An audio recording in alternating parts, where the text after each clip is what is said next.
How do you define what masculinity is, with yourself, with your clients? Is there a way that you could help people figure out what it means to be a man in today's society?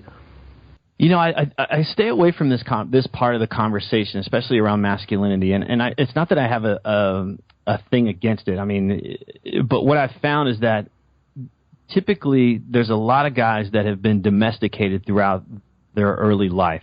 They've been told how to be.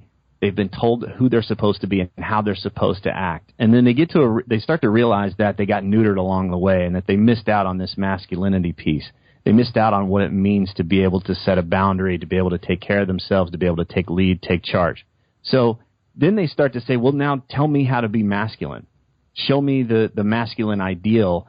And what I found is that instead of listening to themselves and learning how to develop their own sense of authority, they just go and trade their old form of domestication for a new form of domestication. And there's plenty of guys out there that want to teach you this ideal of masculinity. So I tend to stay away from that. I like to come back to, what does it mean for you to be a whole person? What does it mean for you to be an integrated person? Because you might find, if you're willing to let go of the expectations and the conditions that we place on ourselves, you might not be a very masculine person. At an essential level, you may be more of a feminine person.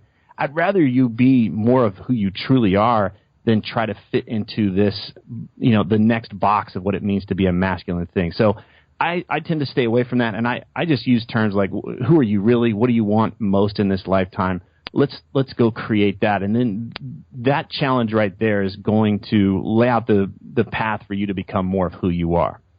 That's a great answer, because that was what I struggled with. It was the fact that you weren't a guy if you didn't go out and shag around. You weren't a guy if you didn't go out and get blazing drunk every night. And I just found that complete BS. I mean, and unfortunately, too many guys are, that's their life. Even if they don't want it, they think they have some sort of ideal man to live up to.